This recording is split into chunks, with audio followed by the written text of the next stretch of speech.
Vous êtes-vous déjà demandé pourquoi, après toutes les atrocités et destructions commises par Satan et ses acolytes, le Tout-Puissant ne les a pas livrés à une destruction finale? Les Saintes Écritures témoignent que Satan fut chassé des demeures célestes pour sa rébellion audacieuse.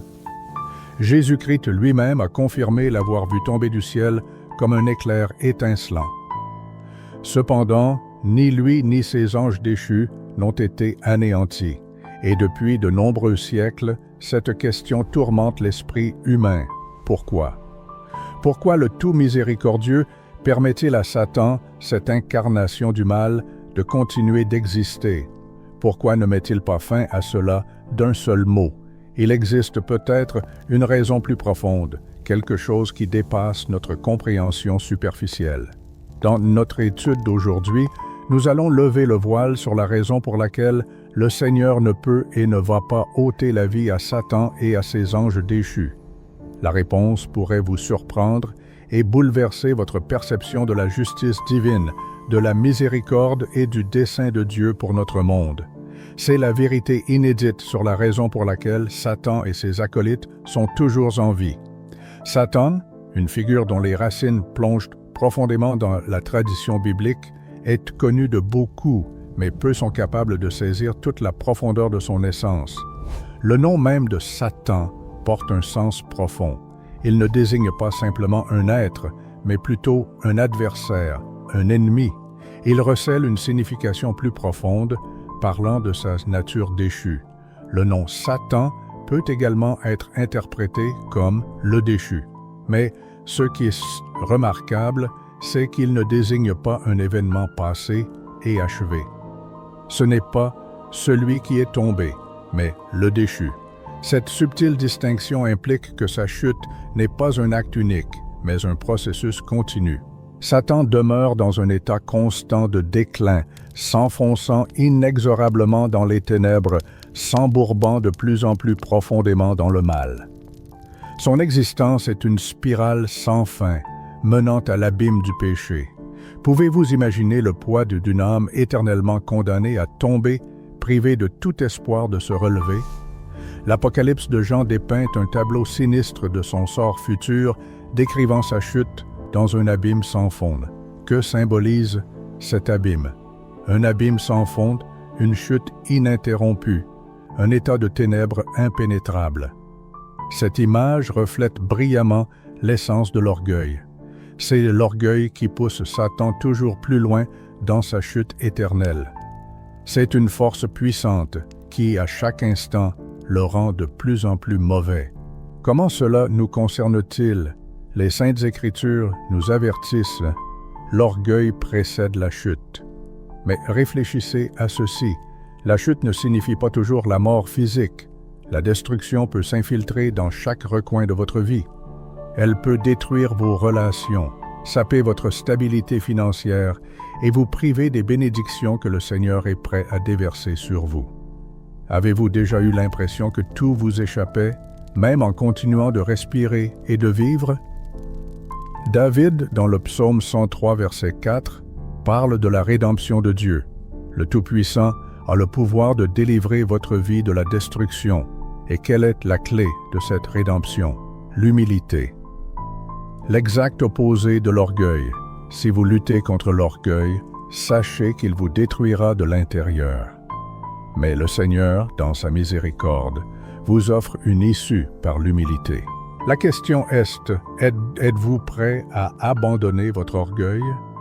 Êtes-vous prêt à rejeter l'orgueil et à embrasser l'humilité, évitant ainsi les conséquences destructrices qu'il engendre? Comment comptez-vous entamer ce chemin dès aujourd'hui? Réfléchissez au domaine de votre vie où l'orgueil s'est sournoisement immiscé, minant insidieusement votre être intérieur et entravant votre progression. Que l'humilité devienne votre bouclier inébranlable contre l'orgueil qui cherche à vous écraser.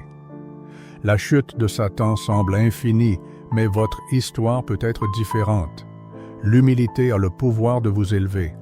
Par conséquent, face aux épreuves de la vie, demandez-vous, êtes-vous prêt à vous humilier et à vous élever au-dessus des circonstances, ou continuerez-vous une chute inexorable? Le choix vous appartient.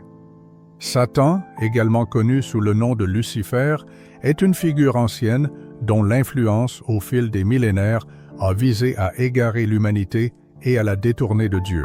Cependant, l'histoire de Satan ne se limite pas à la tentation et au mal. C'est un récit tragique de rébellion, d'orgueil et d'une soif de pouvoir qui dépasse les limites prédéfinies. Initialement, Satan n'était pas la force sombre et malveillante que nous connaissons aujourd'hui. Il fut jadis un ange, créé par Dieu à son image parfaite, un être destiné à glorifier et à adorer le Tout-Puissant. Mais des changements se sont produits.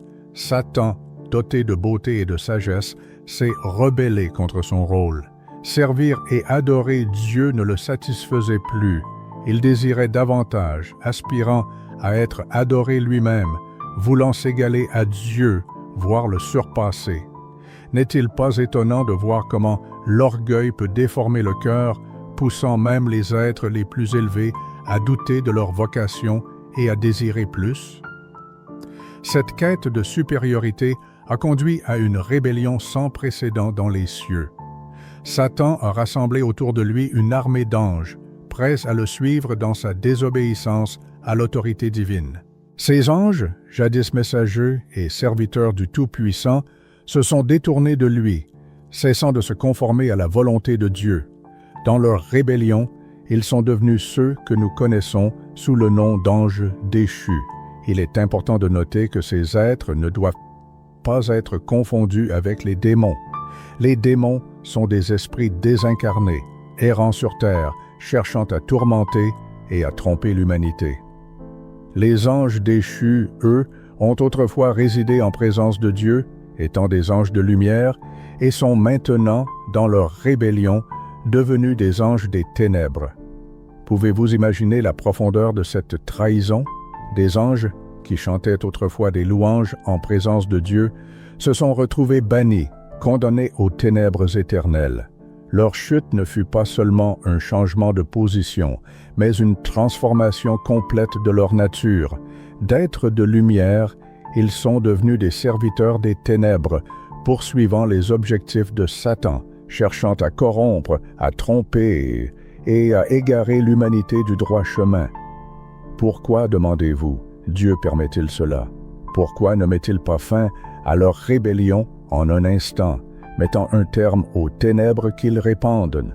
La réponse réside peut-être dans la leçon que Satan n'a jamais apprise, la valeur du libre arbitre. Dans sa quête de pouvoir, Satan a négligé l'importance de l'humilité et de la soumission au Créateur. Or, Dieu nous a tous dotés du libre arbitre, de la liberté de choisir, même lorsque nous sommes confrontés à la tentation et aux ténèbres. Et tandis que Satan poursuit ses activités trompeuses, détournant beaucoup de Dieu, nous sommes devant un choix, suivre ses fausses promesses ou rester fidèles à celui qui nous a créés pour sa gloire? Cette bataille entre le bien et le mal, entre les anges déchus rebelles et les fidèles serviteurs de Dieu, n'est pas seulement une histoire du passé. C'est une lutte qui se poursuit aujourd'hui dans le cœur et l'esprit de l'humanité. La question est de quel côté êtes-vous? Deviendrez-vous la victime du mensonge et de la tromperie ou resterez-vous fermement dans la lumière de la vérité? Dans quel domaine de votre vie les ténèbres se sont-elles immiscées? Comment comptez-vous vous aligner sur le dessein divin en résistant à la tentation de vous élever au-dessus du Tout-Puissant? Plongez-vous dans ces questions et réalisez qu'en la puissance du Seigneur, vous avez l'autorité de surmonter tous les obstacles. La guerre dans le ciel dépasse toute bataille que nous puissions imaginer. D'un côté, le puissant archange Michel, à la tête d'une armée d'anges fidèles, est inébranlablement dévoué au service de Dieu. De l'autre, Satan, sous la forme d'un dragon terrifiant, a rassemblé une armée d'anges rebelles, des milliers et des milliers de démons, cherchant à renverser la domination divine.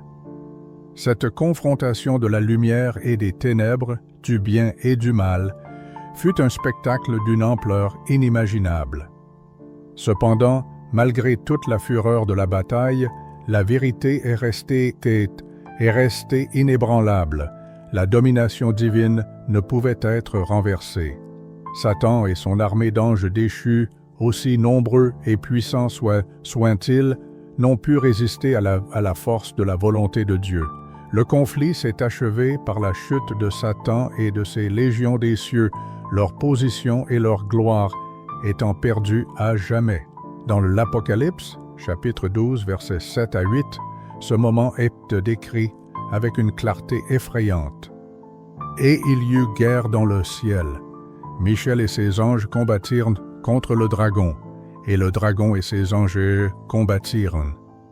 Mais ils ne furent pas les plus forts, et leur place ne fut plus trouvée dans le ciel. » Remarquez, Satan et ses anges occupaient une place dans les cieux, possédaient une position dans le royaume céleste, mais l'ont perdue. Leur rébellion leur a coûté tout ce qu'ils avaient autrefois. N'est-il pas étonnant de réaliser que, malgré la tragédie de leur chute, leur histoire a une signification profonde pour nous aujourd'hui, tandis que Satan et ses acolytes ont perdu leur place dans les cieux, à chaque croyant est donné une place dans les cieux par Jésus-Christ. L'Épître aux Éphésiens, chapitre 2, verset 6, nous rappelle cette incroyable vérité. Il nous a ressuscités ensemble et nous a fait asseoir ensemble dans les lieux célestes en Jésus-Christ. Ainsi, compte tenu de tout ce qui précède, une question importante se pose. Pourquoi Dieu n'a-t-il pas détruit Satan et ses anges? Pourquoi, après leur rébellion et la bataille qui s'ensuivit, le Seigneur leur a-t-il permis de s'échapper sur terre pour y errer librement et semer le chaos, apportant mort et destruction à l'humanité? Pourquoi le Tout-Puissant permet-il la continuation du mal, alors qu'il a tout le pouvoir d'y mettre fin? Cette question a tourmenté beaucoup de gens au fil des siècles. Pourquoi Dieu permet-il à Satan de continuer à causer tant de souffrances dans le monde? Quel est le but de cette décision divine? La principale raison pour laquelle Dieu ne détruit pas Satan et ses anges est profondément enracinée dans la nature même de leur création. Satan et ses anges déchus ont été créés par Dieu à son image en tant qu'êtres spirituels. Comme nous le lisons dans l'Évangile de Jean, chapitre 4, verset 24, Dieu est esprit. Ceci est crucial pour comprendre pourquoi Satan ne peut être détruit de la même manière que les êtres physiques. Puisque Lucifer et ses disciples sont des esprits, ils ne peuvent pas mourir au sens physique. Leur existence transcende le monde mortel, les rendant insensibles à la forme de mort que nous comprenons. N'est-il pas saisissant de réaliser cela? Satan, un être qui se rebelle contre Dieu, est toujours vivant et actif dans le monde. Pourquoi? Parce que Dieu, dans sa sagesse infinie, a un but pour tout ce qu'il a créé, même pour les créatures les plus impies. Chaque création, qu'elle se conforme ou non à la volonté de Dieu, a été faite pour une raison précise, avec un plan divin qui dépasse notre compréhension. Même dans le cas de Satan, qui a choisi de s'opposer à la volonté de Dieu, Dieu a un but pour son existence. Cela peut être difficile à saisir. Pourquoi Dieu permet-il l'existence d'un tel mal? La réponse se trouve dans les voies mystérieuses du Seigneur.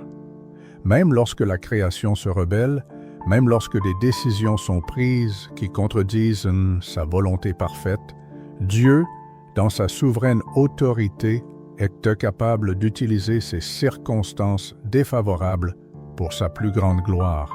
Rien, aucune rébellion, aucun mal ne peut entraver le plan de Dieu.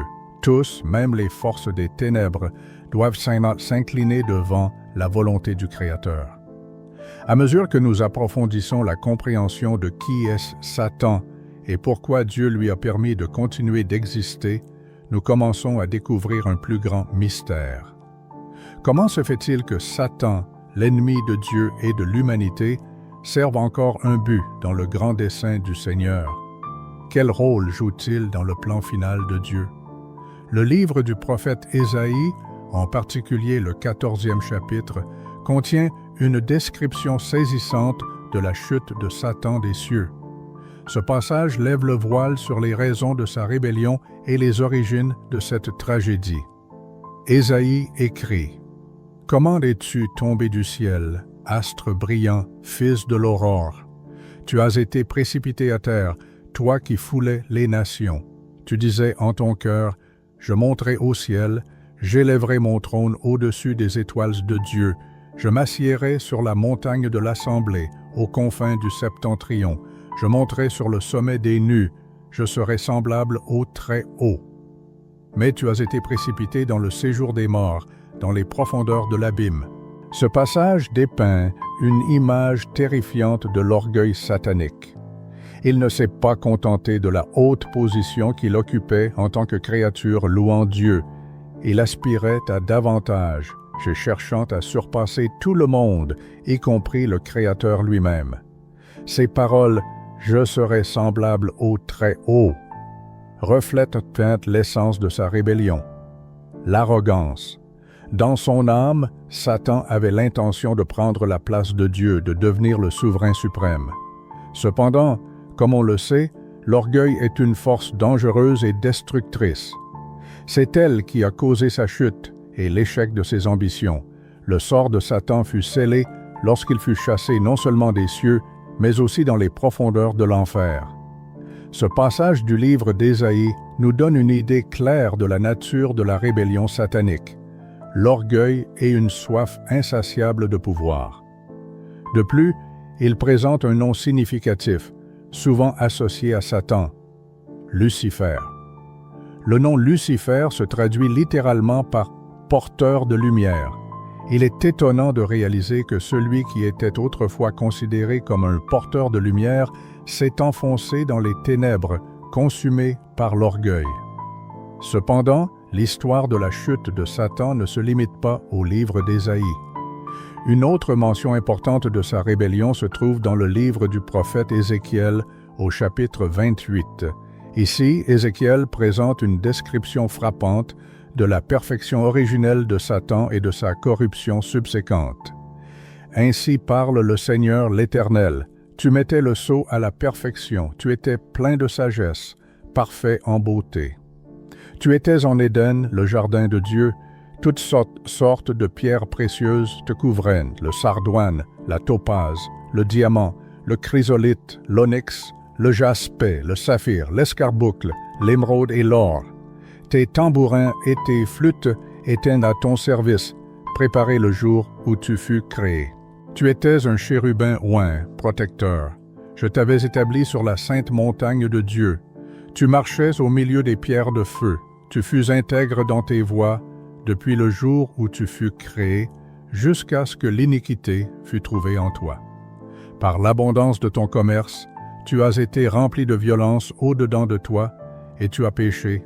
Je t'ai précipité de la montagne de Dieu comme un profané, et je t'ai fait disparaître du milieu des pierres de feu, ô chérubin protecteur. Ton cœur s'est élevé à cause de ta beauté. Tu as corrompu ta sagesse à cause de ta splendeur. Je te jette par terre, je te livre en spectacle au roi. Dans ce passage, nous voyons Satan dans sa gloire passée, décrit comme le sceau à la perfection, plein de sagesse, parfait en beauté. Il était paré de pierres précieuses et d'or, représentant un être d'une magnificence inimaginable. Mais quelque chose a mal tourné.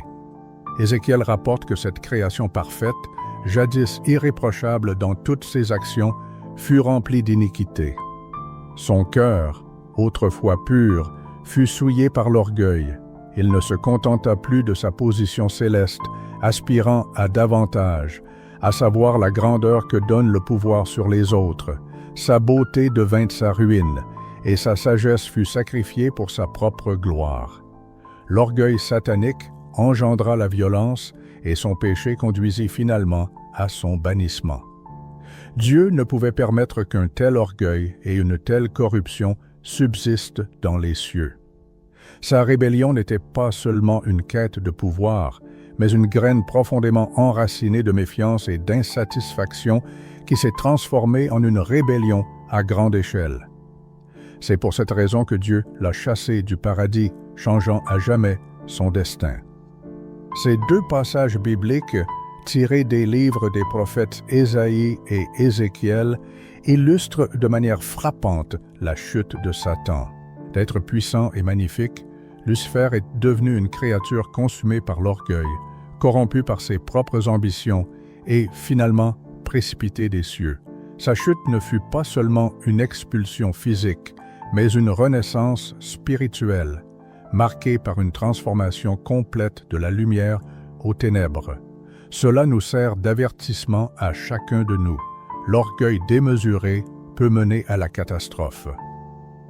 Ce même orgueil qui a précipité Satan des cieux peut prendre racine dans nos cœurs si nous ne faisons pas preuve de vigilance. Pourquoi Dieu a-t-il même permis cette rébellion? Pourquoi a-t-il permis à un être si puissant de tomber? Ces questions continuent de nous dérouter, mais elles indiquent également une vérité plus profonde. Dieu accorde le libre arbitre même à ses créatures les plus parfaites. La chute de Satan témoigne des conséquences de choisir l'orgueil plutôt que l'humilité, de choisir de s'élever au-dessus du Créateur. L'histoire de la rébellion de Satan n'est pas seulement une vieille légende de bataille céleste. C'est un rappel sérieux pour chacun de nous des dangers de l'orgueil et de l'importance de maintenir l'humilité devant Dieu. Il est essentiel de se souvenir qu'autrefois, Satan était l'un des anges les plus vénérés du ciel, doté d'une force et d'une beauté incroyables. Mais sa chute fut si rapide et dévastatrice qu'il se transforma de Lucifer, l'ange de lumière, en Satan, le rebelle, l'accusateur et le tentateur. Sa chute ne se limita pas à une rébellion personnelle.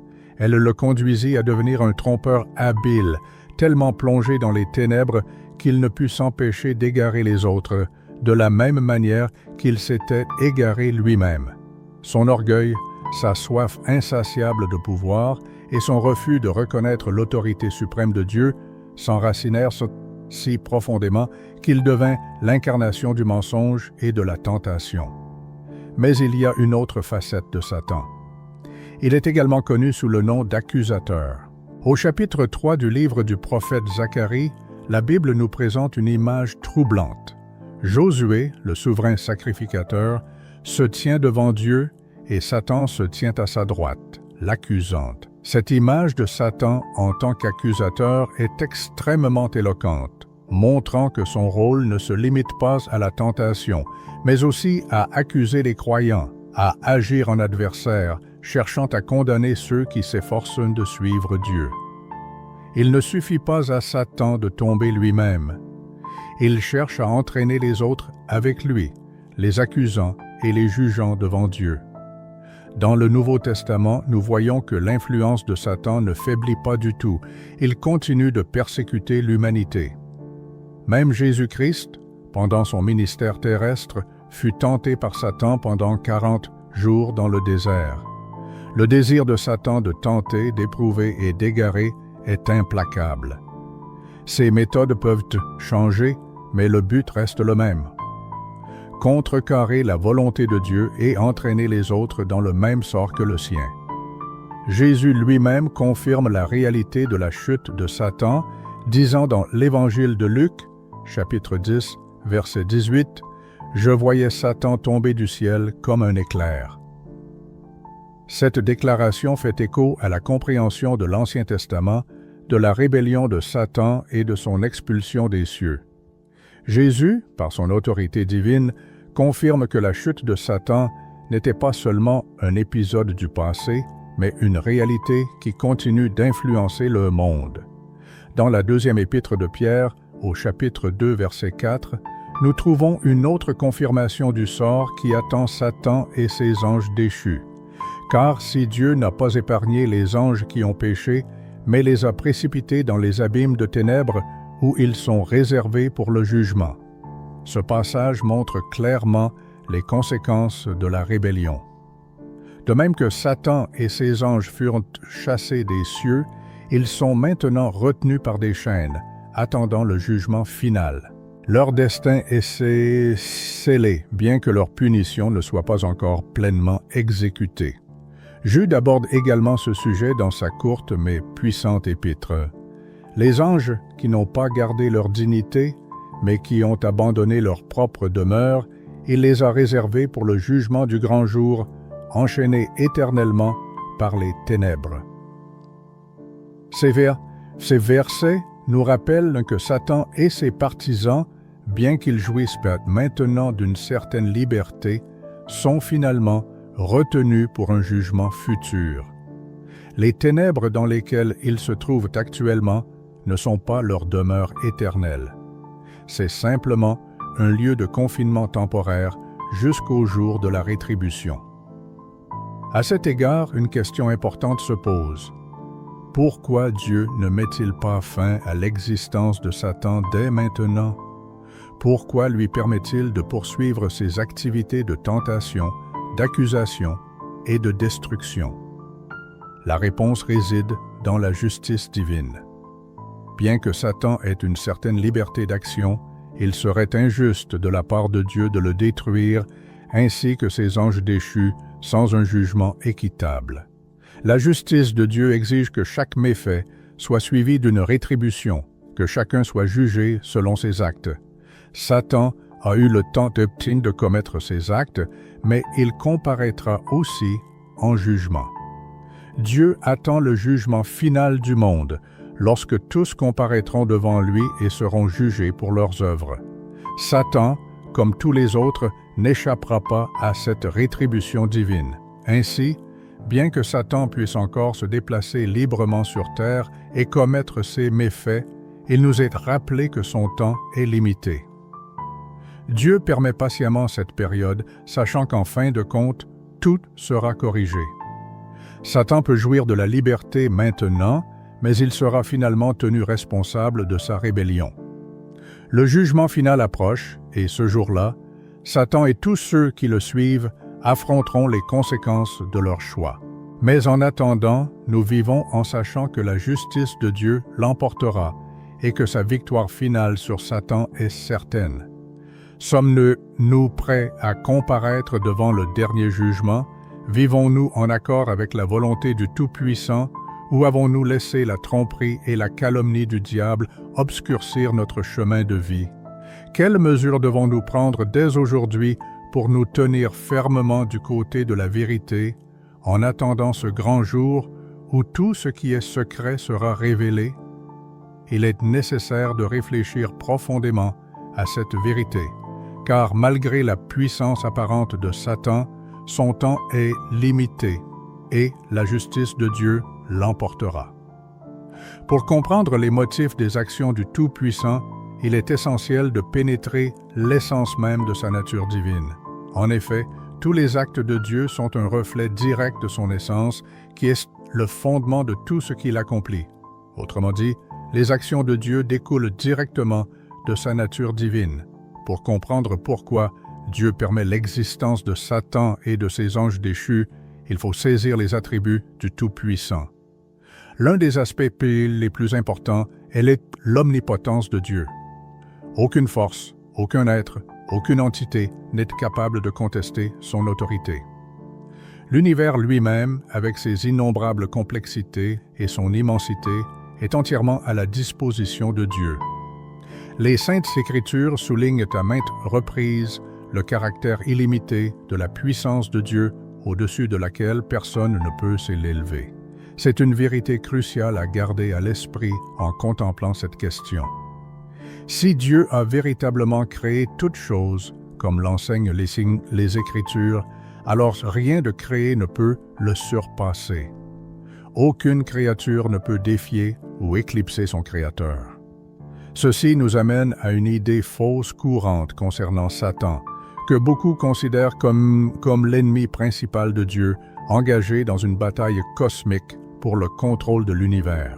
Certains croient même que Dieu et Satan sont dans une impasse et que Dieu n'a eu que des difficultés à défendre les cieux contre la rébellion du diable. Mais c'est une profonde erreur. La vérité est que Dieu n'a pas de rivaux. Satan, malgré sa rébellion, n'est rien en comparaison de Dieu. Le Tout-Puissant n'a pas d'égal, sa puissance est illimitée et tout l'univers est soumis à sa volonté. La bataille dans les cieux n'a jamais été un véritable combat du point de vue de Dieu. Satan n'avait aucune chance de gagner. Le diable, avec tout son orgueil et ses ambitions, ne pouvait pas résister au Créateur tout-puissant du ciel et de la terre.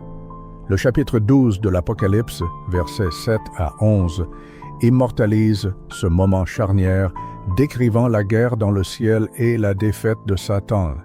Et il y eut guerre dans le ciel. Michel et ses anges combattirent contre le dragon, et le dragon et ses anges combattirent.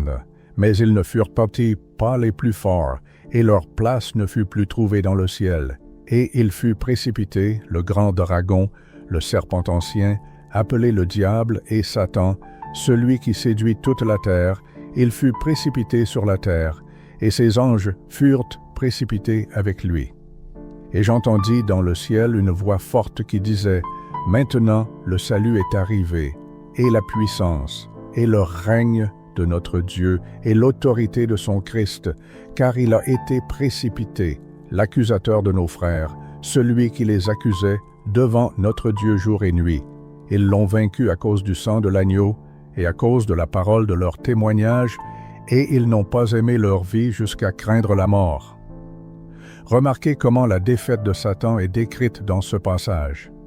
Il n'a pas été vaincu dans un combat égal, mais par la force écrasante de l'autorité de Dieu.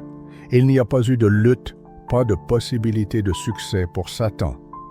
Il a été chassé des cieux et précipité sur la terre, et ses accusations contre le peuple de Dieu ont été rejetées. Ce ne fut pas une bataille serrée, et il n'y eut pas de réelle concurrence. Le salut et la puissance du royaume de Dieu ont triomphé sans effort, et le rôle de Satan en tant qu'accusateur a été annulé. Mais c'est ici que nous voyons quelque chose de vraiment étonnant dans le caractère de Dieu. Bien qu'il possède l'autorité absolue pour détruire Satan sur le champ, il ne le fait pas. Par sa miséricorde, il ne détruit pas Satan et ses anges déchus immédiatement. Pourquoi? À cause de l'amour incommensurable de Dieu pour sa création, même pour ceux qui s'opposent à lui. Les actions de Dieu dans ce cas sont une expression de miséricorde. Même face à la rébellion, Dieu donne du temps à Satan et à ses anges. Ce n'est pas une faiblesse de la part de Dieu, mais le reflet de sa nature aimante. Dieu laisse une place pour la rédemption, pour que ses créatures puissent le choisir librement, même lorsqu'elles ne lui rendent pas la pareille. La décision de Dieu de s'abstenir de détruire Satan immédiatement témoigne de la profondeur de son amour et de son respect pour le libre arbitre qu'il a accordé à sa création. La chute de Satan, son existence continue et la tension dans le monde ne se produisent-ils pas parce que Dieu manque de force pour y mettre fin, mais parce que Dieu donne du temps et des opportunités. Son plan final de justice et de rédemption est toujours en cours. La miséricorde de Dieu est au cœur de sa nature. Il n'agit pas par malice, mais avec un but et une patience, sachant qu'en son temps, tout sera corrigé. C'est une vérité importante que nous devons apprendre. Le retard du jugement n'est pas un signe de faiblesse ou d'indécision, mais un témoignage de la miséricorde de Dieu et de son engagement inébranlable envers sa création, même lorsque cette création le rejette. La miséricorde de Dieu est un don, un temps pour la repentance, un temps pour se tourner vers lui, un temps pour la restauration. C'est le reflet de son désir que personne ne périsse, mais que tous parviennent à la repentance. Lorsque nous méditons sur cela, une question importante se pose. Comment répondons-nous à la miséricorde de Dieu? Comment utilisons-nous le temps qui nous est donné? De même que Dieu offre la miséricorde à Satan et à ses anges, il nous offre la miséricorde aussi. Mais l'accepterons-nous ou rejetterons-nous son amour comme l'a fait Satan? La réponse à cette question déterminera notre destin éternel. Alors, en réfléchissant à la raison pour laquelle Dieu ne détruit pas Satan immédiatement, souvenez-vous que ses actions sont toujours enracinées dans l'amour, la miséricorde et le désir de réconciliation. Le plan final de Dieu n'est pas la destruction, mais la rédemption. Et même face à la rébellion, il offre une place pour la repentance, car il désire que toutes ses créatures reviennent à lui. Quel profond mystère de l'amour divin! La seconde pierre angulaire pour comprendre l'essence divine est l'omniscience. Dieu n'est pas soumis aux limites du temps et de l'espace. Il possède la plénitude de la connaissance. Chaque détail, même le plus insignifiant, de la création lui est connu. Des galaxies lointaines aux plus petites particules de matière, rien n'échappe à son œil omniscient. Cela signifie que Dieu a une perspective unique, inaccessible à tout autre être. Alors que notre compréhension est limitée, Dieu embrasse la totalité du tableau. Il voit tous les aspects de chaque événement, de chaque acte et de chaque décision avec une clarté absolue. Cette nature omnisciente prend une signification particulière lorsqu'il s'agit de la rébellion de Satan. Les Saintes Écritures ne donnent qu'un bref aperçu des causes de la chute de Satan. Nous savons qu'il fut envahi par l'envie et l'orgueil, cherchant à s'élever au-dessus de Dieu et à prendre sa place. C'est cette aspiration qui le mena à la rébellion. Cependant, le point clé est que Dieu, dans sa sagesse infinie, connaissait précisément les véritables motivations de Satan. Il connaissait les pensées, les intentions et les désirs qui l'avaient tant poussé sur cette voie. Dieu comprenait les raisons profondes de l'orgueil caché dans le cœur de Satan qui conduisirent à sa chute. La connaissance de Dieu concernant la rébellion de Satan n'était pas superficielle. Elle était exhaustive, complète et absolument claire. Ceci nous amène à un autre aspect important de la nature divine, la compassion. Dieu, dans sa sagesse omnisciente, ne fut pas pris au dépourvu par la rébellion de Satan. Il comprenait pleinement les raisons qui avaient poussé Satan à prendre cette décision. Et dans cette compréhension, Dieu fit preuve de compassion. Réfléchissez, un parent aimant ne punirait pas son enfant sans essayer de comprendre les motifs de son acte. Il prendrait le temps de comprendre les raisons qui ont poussé l'enfant à agir. De même, Dieu, notre Père, comprend les raisons profondes des actions de Satan. Et bien que sa rébellion puisse nous sembler insondable, Dieu connaissait ses véritables motivations. Il voyait l'orgueil et l'envie enracinés dans le cœur de Satan et il fit preuve de compassion, comprenant que son choix était dicté par une lutte profonde et invisible. Cette compréhension de la compassion de Dieu nous aide à saisir pourquoi il n'a pas détruit Satan et ses disciples immédiatement. De notre point de vue humain, il pourrait sembler que la seule réponse raisonnable à la rébellion serait une punition et une éradication rapide. Mais la nature omnisciente de Dieu lui permet de voir bien plus profondément. Il comprend pourquoi Satan a agi de la sorte, et dans cette compréhension, il fait preuve de miséricorde. La patience de Dieu permettant à Satan d'exister et d'agir dans le monde est enracinée dans une profonde compréhension de sa nature et de ses choix. La justice de Dieu triomphera, mais en son temps, lorsque tout sera révélé et compris. Cela sert de puissant rappel à tous les croyants, même si nous ne comprenons pas entièrement pourquoi Dieu permet l'existence du mal dans le monde. Nous pouvons être sûrs qu'il sait pertinemment pourquoi les événements se produisent. Il voit l'image complète, le passé, le présent et l'avenir. Nous pouvons regarder le monde et nous demander pourquoi Dieu permet le mal et la souffrance, pourquoi Satan et ses anges sont autorisés à continuer d'exister. Mais nous pouvons trouver du réconfort dans le savoir que Dieu, dans sa sagesse infinie, comprend parfaitement les raisons de ses actions. Il voit le tableau d'ensemble et réalise son plan parfait au moment qu'il a désigné. Et bien que nous puissions ne pas avoir toutes les réponses, nous pouvons faire confiance à la compréhension de Dieu. Il sait ce que nous ne pouvons pas voir. Il accomplit ses objectifs de manière qui dépasse notre compréhension. La nature omnisciente de Dieu nous invite à nous fier à sa sagesse et à croire en son dessein final. Même lorsque nous ne voyons pas tous les détails et ne pouvons pas entièrement comprendre la présence du mal, nous pouvons trouver la paix dans la vérité que Dieu comprend tout et contrôle tout. Le libre arbitre représente le don le plus profond et le plus précieux que le Tout-Puissant ait accordé à toute sa création. Au lieu d'utiliser sa puissance illimitée pour contraindre chaque créature à l'adorer, le Seigneur offre un choix, le suivre ou se détourner. Ce don de libre arbitre s'étend non seulement à l'humanité, mais aussi à toutes les créatures faites par Dieu, y compris les anges.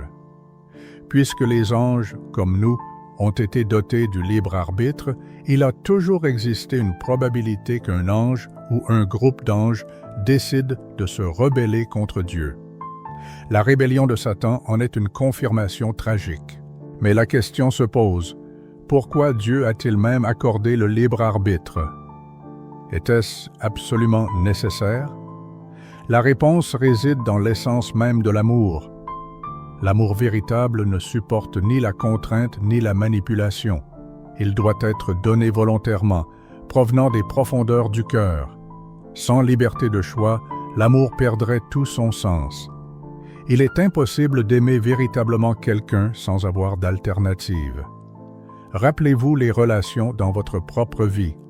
Leur valeur réside-t-elle dans la contrainte? Non, elles sont significatives parce que vous et l'autre personne choisissez volontairement d'être ensemble.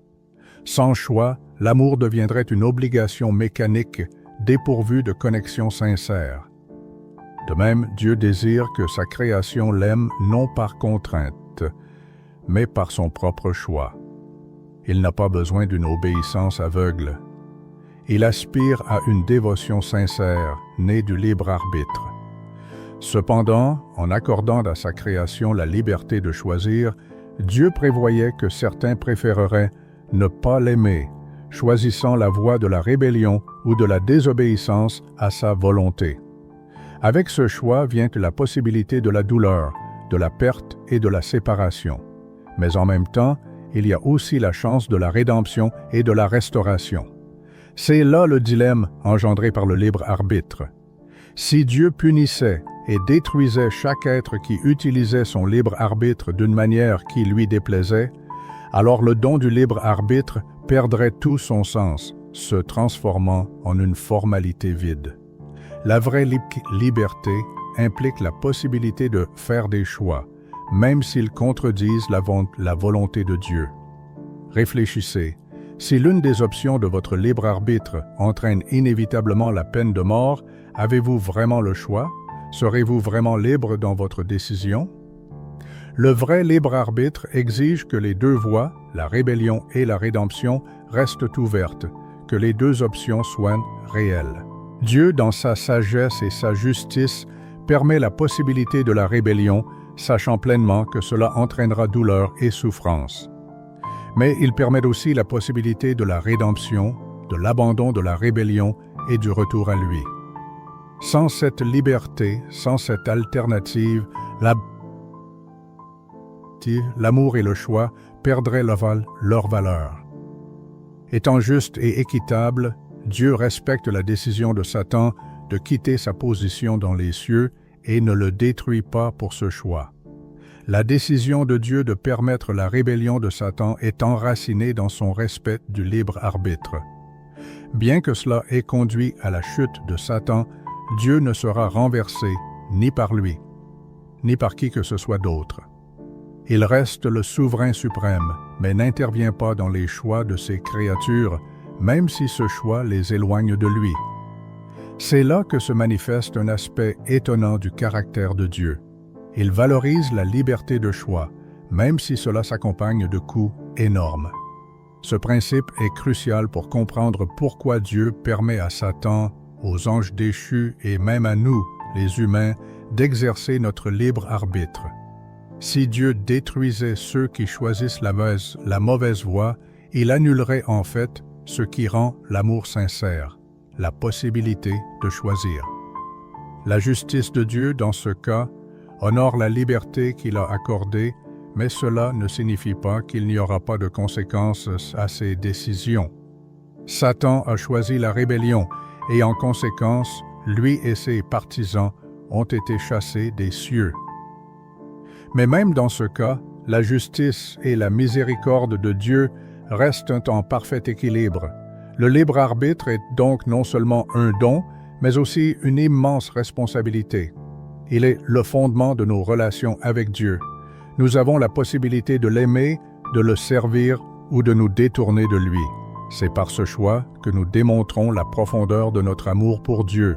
Ainsi, bien que Dieu permette à Satan et à ses anges d'exister malgré leur rébellion, il nous accorde également la même liberté de choix.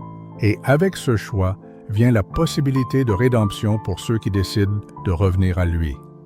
Le respect de Dieu pour le libre arbitre est un témoignage convaincant de son amour, de sa justice et de son désir d'une relation sincère avec nous, permettant à la fois la rébellion et la rédemption. Dieu nous donne à chacun la possibilité de choisir notre chemin de vie, sachant que le plus grand amour est plutôt l'amour choisi volontairement. Il existe une autre hypothèse quant à la raison pour laquelle le Tout-Puissant a permis l'existence de Satan et de ses acolytes après leur rébellion, et elle est inextricablement liée au dessein divin de rédemption par Jésus-Christ. En examinant le chemin de vie de Jésus dans le Nouveau Testament, il devient évident que Satan a joué un rôle non négligeable dans la marche de Jésus vers la croix. Est-il possible que malgré le fait que Satan ait renié le Tout-Puissant, Dieu l'ait néanmoins utilisé pour accomplir sa mission suprême, délivrer le monde des péchés et accorder le salut à l'humanité? Satan apparaît pour la première fois dans le Nouveau Testament au moment de la tentation de Jésus dans le désert. Après son baptême, l'Esprit Saint conduisit Jésus dans un lieu désertique où il jeûna pendant 40 jours et 40 nuits. Pendant cette période, Satan lui apparut, lui offrant 3 tentations différentes. Il tenta d'exploiter la faim physique de Jésus, de remettre en question son autorité divine et de le séduire avec le pouvoir sur tous les royaumes du monde. Cependant, à chaque fois, Jésus resta inébranlable, rejetant les tentations et citant les Saintes Écritures. Cet événement est crucial dans la vie de Jésus, car il démontra sa justice et sa capacité à résister au péché.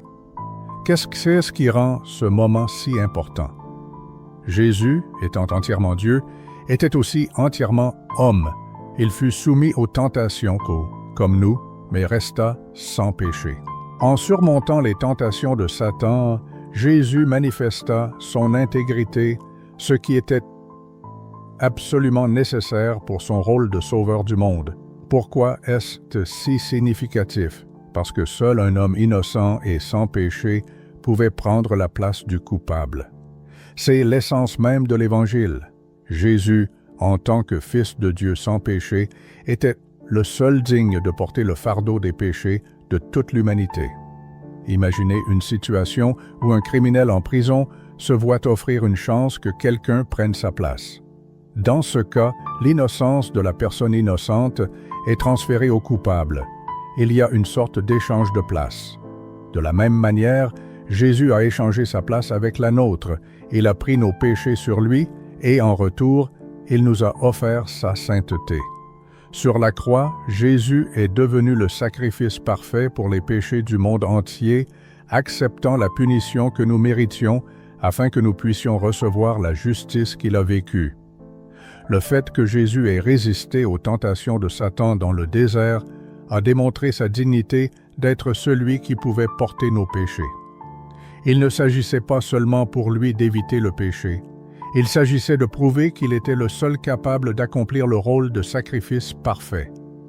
Sans ce moment de victoire sur la tentation, Jésus n'aurait pas pu devenir l'agneau sans péché qui ôte les péchés du monde.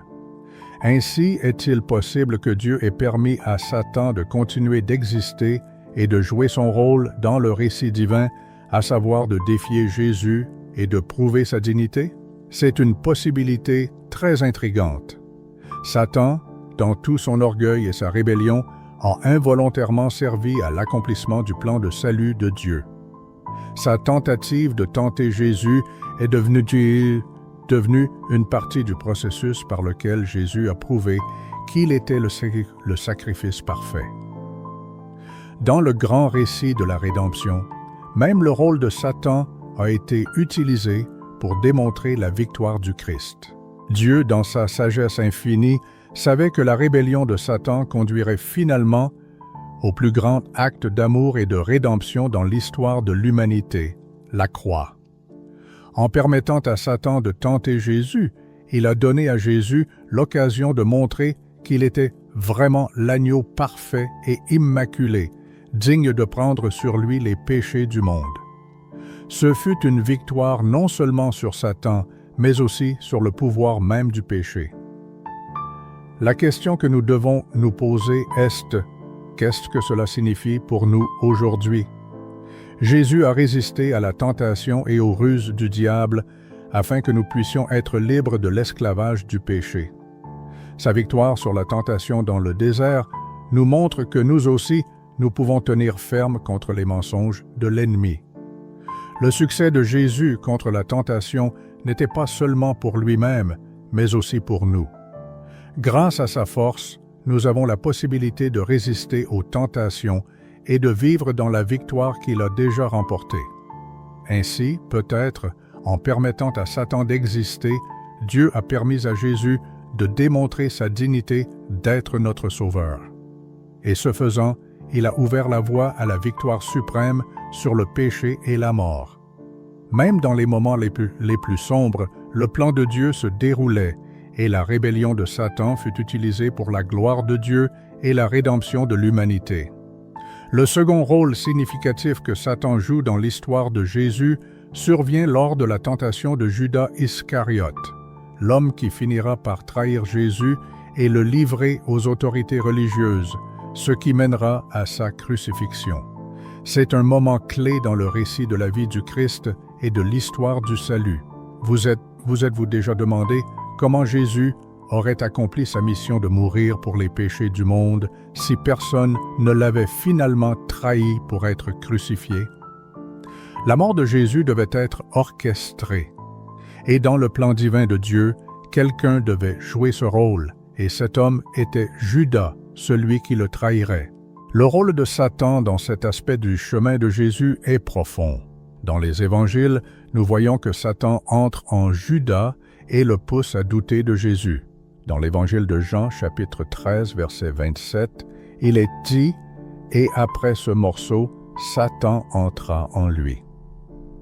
Ce moment est extrêmement important. Judas, qui avait marché avec Jésus et avait été témoin de ses miracles, était maintenant submergé par le doute. L'influence de Satan le poussa plus loin, semant les graines de la trahison dans le cœur de Judas. Judas avait marché avec Jésus pendant 3 ans. Il avait vu son amour et sa puissance. Pourtant, à ce moment-là, Satan le convainquit que Jésus n'était pas le Messie qu'il espérait. Il commença à douter de l'autorité de Jésus, de sa puissance et, en fin de compte, de sa mission. Réfléchissez-y un instant. Judas était l'un des 12 disciples personnellement choisis par Jésus pour le suivre. Et pourtant, sous l'influence de Satan, il décida de trahir Jésus. Mais pourquoi? Pourquoi Judas a-t-il pris cette décision? Satan, dans sa ruse malveillante, a vu une opportunité de frapper au cœur même du plan de Dieu. En tentant Judas, Satan a joué un rôle clé dans l'histoire du salut de Dieu, bien que pas de la manière qu'il aurait pu imaginer. Dans les ténèbres des intentions de Satan, Dieu accomplissait son plan parfait de rédemption de l'humanité. Il est peut-être, juste peut-être, que Dieu a permis à Satan de vivre et d'avoir une telle influence pour une raison précise. Si Satan n'avait pas tenté Judas, Judas aurait-il trahi Jésus? Jésus aurait-il pu mourir pour les péchés du monde sans cette trahison? Dans le grand dessein du plan de Dieu, le rôle de Satan faisait involontairement partie de l'accomplissement de la prophétie elle-même et du but de la mission de Jésus. La trahison de Judas n'était pas un accident ou un acte de mal aléatoire.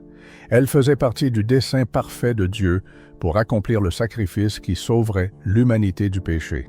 La souveraineté de Dieu, en ce qu'il a permis à Satan de tenter Judas, révèle un aspect étonnant de la sagesse divine. Dieu utilise même les moments les plus sombres, les actes les plus maléfiques pour accomplir ses objectifs rédempteurs. Satan, pensant qu'il déjouait le plan de Dieu, le faisait en réalité avancer. La trahison de Judas, bien que muée par le mal, fut absolument nécessaire pour la crucifixion de Jésus, qui fut l'acte suprême d'amour et de rédemption pour le monde entier. Une vérité profonde et humiliante nous est révélée. Dans la tapisserie du plan de Dieu, même les choix de ceux qui sont sous l'influence du mal peuvent être utilisés pour atteindre le plus grand bien. Satan, dans son orgueil et sa rébellion, croyait qu'il triomphait de Dieu, mais en réalité, Dieu a utilisé les ruses de Satan pour préparer le terrain pour la plus grande de toutes les victoires, la défaite du péché et de la mort par la mort de Jésus sur la croix. Ainsi, bien que nous ne comprenions peut-être jamais entièrement pourquoi Dieu a permis à Satan de vivre et de jouer un tel rôle dans l'histoire de Jésus, nous pouvons avoir confiance que cela faisait partie du plan suprême de Dieu pour notre rédemption. La tromperie de Judas par Satan est devenue le catalyseur même qui a conduit à la croix, où Jésus a porté le fardeau des péchés du monde entier et a offert le don du salut à tous ceux qui croiront. La souveraineté de Dieu règne sur tout, même sur les actions de Satan, qui a involontairement joué un rôle dans l'accomplissement du dessein rédempteur de Dieu. Ce qui nous semble être les ténèbres est souvent précisément ce que Dieu utilise pour apporter sa lumière. Autrefois, dans les demeures célestes, Satan, occupant une haute position parmi les anges, se rebella contre l'autorité divine. Aveuglé par l'orgueil et une soif insatiable de domination, il rassembla autour de lui une armée innombrable d'anges qui soutinrent sa mutinerie. Et ensemble, ils défièrent le Créateur de l'univers lui-même.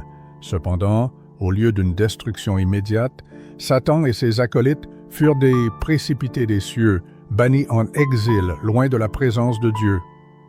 La question légitime se pose souvent, pourquoi le Tout-Puissant ne les a-t-il pas anéantis pour cette rébellion audacieuse?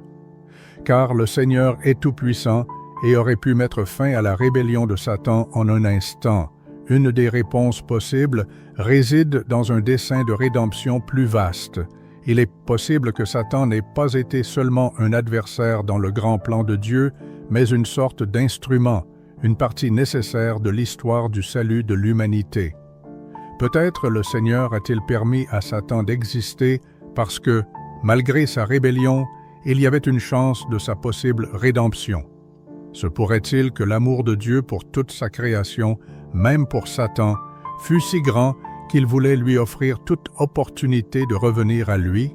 Cela serait tout à fait conforme à la nature de Dieu en tant que Père aimant. L'amour, le véritable amour, ne peut exister sans la liberté de choix. Si Dieu avait détruit Satan et tous ceux qui avaient choisi d'aller contre lui, cela aurait ôté à la création ce qu'il y a de plus précieux, le libre arbitre, qui rend l'amour authentique. L'amour ne peut être imposé, il doit être donné volontairement. Si le Seigneur avait détruit tous ceux qu'il avait rejetés, il aurait ainsi sapé le libre arbitre même qu'il avait accordé à sa création. Et c'est pourquoi, dans sa patience et sa miséricorde infinie, Dieu permet à Satan et à ses démons de continuer d'exister. Dieu est amour, et l'amour est incroyablement patient, et cette patience n'est pas un signe de faiblesse ou d'impuissance, mais plutôt une démonstration de l'engagement profond de Dieu envers le libre arbitre, permettant à sa création de faire ses propres choix, même si ces choix sont erronés. Dieu désire que toute la création l'aime librement, et cela signifie qu'il permet la possibilité du rejet. Mais Dieu ne désire pas la destruction. Il aspire à la réconciliation, à la rédemption et à la restauration. Même Satan, qui fut autrefois un ange de lumière, avait la possibilité de se repentir, bien qu'il ait choisi une autre voie. En fin de compte, la décision de Dieu de laisser Satan vivre est le reflet de son amour inconditionnel et de son désir que même ceux qui se sont rebellés contre lui parviennent un jour à comprendre sa grâce et sa miséricorde. Bien que la rébellion de Satan ait apporté douleur et souffrance, ce n'est pas la fin de l'histoire. L'amour de Dieu est infiniment plus grand que toute rébellion, et son plan de rédemption se poursuit malgré les ruses de l'ennemi.